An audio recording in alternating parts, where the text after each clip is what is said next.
الحمدللہ رب العالمین والصلاة والسلام علی سید الانبیاء والمرسلین اما بعد فاعوذ باللہ من الشیطان الرجیم بسم اللہ الرحمن الرحیم۔ عزیز طلبہ کرام، گزشتہ درس میں ہم نے وراثت کے اسباب میں سے دوسرے سبب زوجیت اس کو مکمل کیا، اور اس کے ساتھ وراثت کا جو تیسرا سبب تھا ولا، اس کو اور اس کی دونوں قسموں کو پڑھا۔ ولا من جہت العتق کیا ہوتا ہے اور ولا من جہت الموالات کیا ہوتا ہے، اس کو پڑھا۔ آج کے درس میں ہم وراثت کی شرائط اور ثبوت وراثت کے ماخذ کو پڑھنے کی سعادت حاصل کریں گے۔ عزیز طلبہ کرام، وراثت کی 3 شرائط ہیں جس کو آج کے لیکچر میں ہم پڑھیں گے۔ بنیادی طور پر یہ بات یاد رہے کہ شرط جب فوت ہوتی ہے تو مشروط بھی فوت ہو جاتا ہے، یعنی شرط پائی جائے تو آگے مشروط پایا جاتا ہے، اور اگر شرط نہ پائی جائے تو مشروط بھی نہیں پایا جاتا۔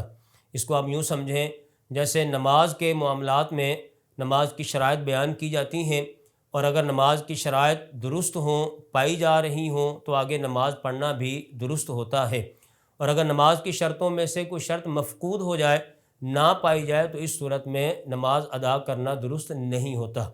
اس طرح آپ یوں سمجھیں کہ وراثت کی بھی کچھ شرائط ہیں کہ جب وہ شرائط ساری کی ساری ایک ساتھ اکٹھی پائی جائیں تو ورثہ کو مال وراثت دینا درست ہوتا ہے، اور اگر ان شرطوں میں سے کوئی شرط مفقود ہو جائے، نہ پائی جائے، تو اس صورت میں وراثت آگے منتقل کرنا درست نہیں ہوتا۔ تو چوتھی فصل ہماری وراثت کی شرائط کے بارے میں ہے، اور وراثت کی 3 شرائط ہیں۔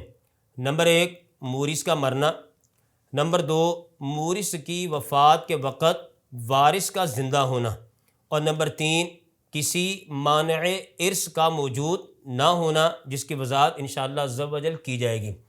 تو سب سے پہلے جو وراثت کی شرائط میں سے پہلی شرط ہے وہ ہے مورث کا مرنا، کہ جب کوئی شخص دنیا سے رخصت ہوگا، اس کا انتقال ہوگا، پھر ہی اس کے مال وراثت کو ہم ورثاء کی طرف جو ہے وہ منتقل کریں گے۔ ہر شخص اپنی زندگی میں اپنے مال کا مالک و مختار ہوتا ہے، وہ جہاں چاہے جیسے چاہے اپنے مال کو استعمال کر سکتا ہے۔ جب تک وہ زندہ ہے اس وقت تک اس کے مال کو مال میراث نہیں کہا جاتا، نہ یہ مال وراثت ہوتا ہے، نہ یہ ورثاء کی طرف جو ہے وہ ان اصولوں کی روشنی میں تقسیم کیا جاتا ہے۔ وہ اپنے مال کا مالک ہے، اپنی زندگی میں جیسے چاہے، جب چاہے، جس طرح چاہے، جس انداز سے چاہے اپنے مال کو خرچ کر سکتا ہے۔ چاہے تو اپنی اولاد کے درمیان جو ہے مال کو تقسیم کر دے، چاہے تو اپنی آخرت کو بہتر بنانے کے لیے صدقہ و خیرات کر دے، یا کسی اور جگہ پر اپنے مال کو جو ہے وہ خرچ کر دے۔ چونکہ مال اس کا ہے لہٰذا اختیار بھی اسی کا ہے، جہاں چاہے، جب چاہے، جیسے چاہے خرچ کر دے۔ جب کوئی شخص دنیا سے رخصت ہو جاتا ہے، فوت ہو جاتا ہے، اب اس کا مال مال میراث کہلاتا ہے، اس کو مال وراثت بھی کہتے ہیں۔ اب یہ مال ورثاء کی طرف جو ہے وہ شرعی اصولوں کے مطابق جو ہے وہ منتقل ہوتا ہے۔ تو وراثت کی شرطوں میں سے پہلی شرط مورث کا مرنا ہے۔ جب تک کوئی شخص نہیں مرتا اس وقت تک اس کا مال آگے جو ہے وہ ورثاء کی طرف منتقل نہیں ہوتا۔ تو مرنے میں اب موت کسے کہتے ہیں، اس کی تعریف یہاں پر جو ہے وہ مذکور ہے۔ ہوا انعدام الحیات فی الانسان بعد تحقق وجودها فیہ، کہ کسی انسان میں زندگی کے پائے جانے کے بعد زندگی کا ختم ہو جانا موت کہلاتا ہے، یعنی اولاً زندگی کا تحقق ہو اور اس کے بعد پھر جو ہے وہ زندگی ختم ہو جائے، یعنی اس کے بعد جو ہے وہ روح جسم سے نکل جائے، اس کو جو ہے وہ موت کہا جاتا ہے۔ اور اگر کسی بدن میں انسانی حیات کا تحقق ہی نہیں ہوا تو اب اس کے اوپر موت کا اطلاق بھی جو ہے وہ نہیں ہوگا۔ موت کا اطلاق تب ہوگا کہ پہلے انسانی حیات کا تحقق ہو اور اس کے بعد پھر روح جسم سے نکل جائے، تو اسے جو ہے وہ موت کہا جاتا ہے۔ وراثت کی شرائط میں سے دوسری شرط ہے مورث کی وفات کے وقت وارث کا زندہ ہونا۔ اب جس وقت مورث دنیا سے رخصت ہوگا اس وقت جو ورثاء اس کے دنیا کے اندر موجود ہوں گے انہی کے درمیان جو ہے وہ مال وراثت تقسیم کیا جائے گا۔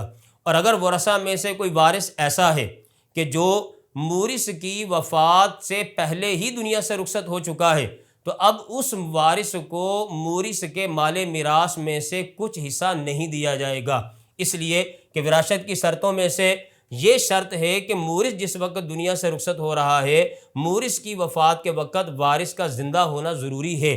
تو جو زندہ ورثہ ہوتے ہیں انہی کے درمیان مال میراث تقسیم ہوتا ہے، اور جو مورث کی وفات سے پہلے ہی دنیا سے رخصت ہو جائے تو اس کو جو ہے وہ مال وراثت جو ہے وہ نہیں ملتا۔ اس کو میں مثال کے ذریعے بیان کرتا ہوں کہ ایک شخص جس کا نام زید ہے، اس کے جو ہے وہ 3 بیٹے ہیں۔ مثال کے طور پر 3 بیٹوں میں سے 2 جو ہے وہ غیر شادی شدہ ہیں، اور ایک بیٹا جو ہے وہ شادی شدہ ہے، جس کا آگے بھی ایک بیٹا جو ہے وہ موجود ہے۔ اب یہ مورث جو کہ زید، ابھی اس کا وصال نہیں ہوا، لیکن اس کے 3 بیٹوں میں سے وہ بیٹا جو شادی شدہ ہے، جس کا آگے بھی بیٹا موجود ہے، اس کا جو ہے وہ انتقال ہو جاتا ہے۔ پھر اس کے بعد زید جو کہ مورث ہے، اس کا وصال ہوتا ہے۔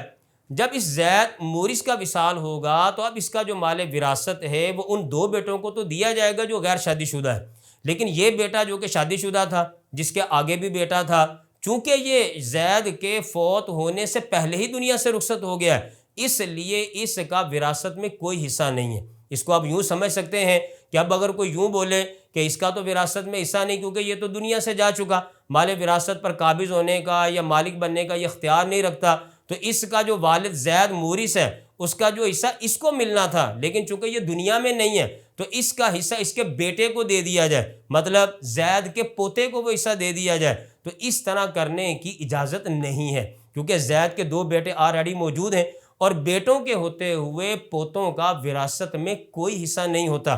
تو لہٰذا یہ جو شرط بیان کی گئی ہے، مورث کی وفات کے وقت وارث جو زندہ ہوں گے انہی کو میراث ملے گی، اور اگر مورث کے فوت ہونے سے پہلے ہی کوئی وارث دنیا سے رخصت ہو جاتا ہے تو اس کو مال وراثت میں سے کوئی حصہ نہیں دیا جاتا۔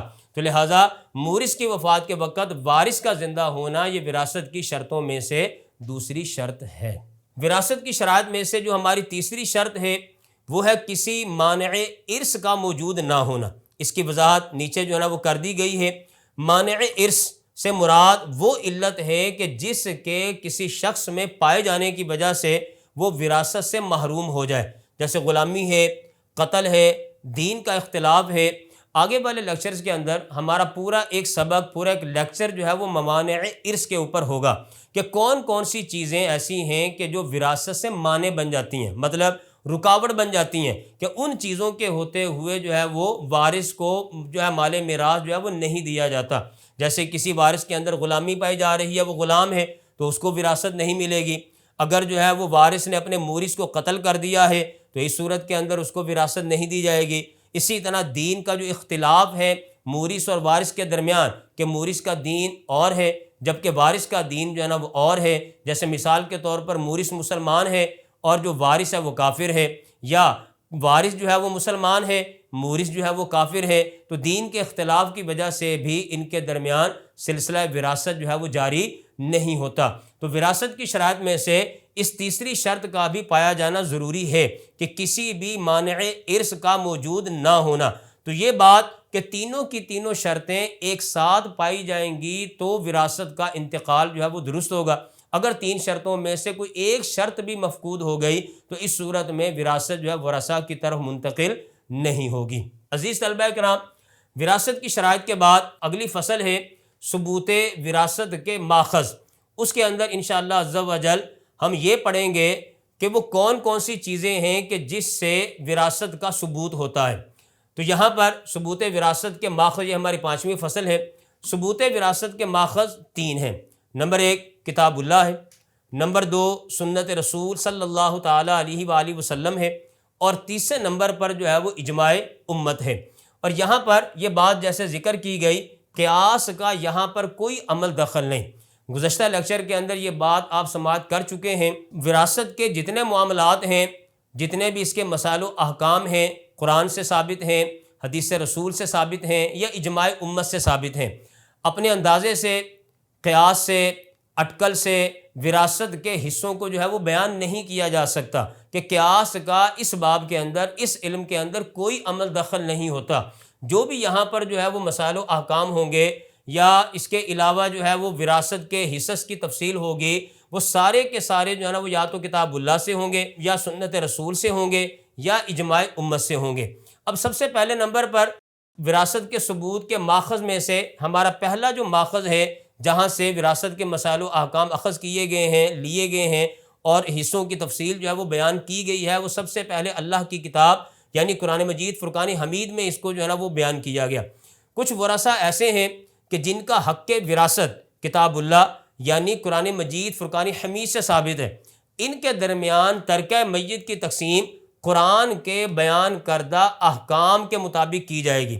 مثلا ماں ہے، باپ ہے، بیٹی ہے، بیٹا ہے، شوہر بیوی ہے، بھائی اور بہن ہے، کہ ان تمام کا جو حق وراثت ہے وہ قرآن مجید فرقان حمید سے ثابت ہے۔ قرآن مجید فرقان حمید کے چوتھے پارے میں جو مشہور آیت مبارکہ ہے جسے آیت میراث بھی کہا جاتا ہے، یوصیکم اللہ فی اولادکم للذکر مثل حظ الانثیین، اس پوری آیت میراث کے اندر اللہ نے ماں باپ، بیٹا بیٹی، شوہر بیوی، بھائی اور بہن، ان کے حقوق کو، حق وراثت کو اور ان کے حصوں کو جو ہے وہ بیان کیا ہے۔ دوسرے نمبر پر ثبوت وراثت کے ماخذ میں سے سنت ہے۔ کچھ ورثہ ایسے ہیں کہ جن کا حق وراثت حدیث مبارکہ سے ثابت ہے۔ مثلا آقا دو عالم صلی اللہ تعالیٰ علیہ وآلہ وسلم نے دادی اور نانی کو والدہ کے ساتھ لاحق فرما کر اس کے لیے چھٹا حصہ مقرر فرمایا، اور بیٹیوں کے ساتھ ساتھ بہنوں کے لیے بھی نبی پاک صلی اللہ تعالیٰ علیہ وآلہ وسلم نے حصہ مقرر فرمایا۔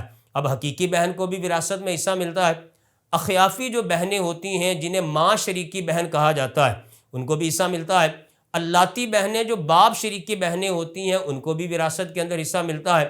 پھر اسی طرح ماں کے ساتھ ساتھ نبی پاک صلی اللہ تعالیٰ علیہ وآلہ وسلم نے دادی اور نانی کو بیان فرمایا، جس کو علم الفرائض کی اصطلاح میں جدہ صحیحہ کہا جاتا ہے، اور جدہ صحیحہ کے اندر دادی بھی داخل ہوتی ہے اور نانی بھی داخل ہوتی ہے، اور عموماً ماں کا جو حصہ ہوتا ہے وہ چھٹا حصہ ہوتا ہے، اور اسی چھٹے حصے کے ساتھ نبی پاک صلی اللہ تعالیٰ علیہ وآلہ وسلم نے دادی اور نانی کو لاحق فرمایا، اور ان کے لیے بھی چھٹا حصہ، جس کو عربی میں جو ہے وہ سدس کہا جاتا ہے، چھٹا حصہ وہ دادی کے لیے جو ہے وہ مقرر فرمایا گیا۔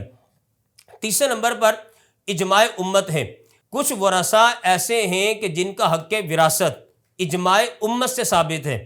مثلا پوتوں، پوتیوں اور دادا کا جو حق ہے یہ اجماع امت سے ثابت ہے۔ باپ کا حق جو ہے وہ کتاب اللہ سے ثابت ہے، جبکہ دادا کا حق جو ہے وہ اجماع امت سے ثابت ہے۔ بیٹا اور بیٹی اس کا حق کتاب اللہ سے ثابت ہے، جبکہ پوتا اور پوتی اس کا حق جو ہے وہ اجماع امت سے ثابت ہے۔ تو لہٰذا کتاب اللہ، سنت رسول اور اجماع امت، یہ تین ماخذ ایسے ہیں کہ جن سے جو ہے وہ وراثت کا ثبوت ہوتا ہے۔ وراثت کے حصوں کی جو ہے وہ تعیین انہی تین ذرائع سے ہوتی ہے، اور انہی تین جو ہمارے ماخذ ہیں اس سے وراثت کے مسائل و احکام کی تفصیل ہم معلوم کرتے ہیں۔ اور آخر میں یہ بات بیان کر دی گئی کہ جن لوگوں کا حق ان مذکورہ تین طریقوں میں سے کسی ایک سے ثابت ہوگا وہی شخص ترکہ حاصل کرنے کا حقدار ہوگا۔ جس کا حق کتاب اللہ سے ثابت ہے، جس کا حق حدیث رسول سے ثابت ہے، اور جس کا حق اجماع امت سے ثابت ہے، اسی کو ہم ترکہ دیں گے۔ اور جن کا حق ان تین میں سے کسی ذریعے سے ثابت نہیں ہوگا تو وہ مال وراثت کا حقدار نہیں ہے۔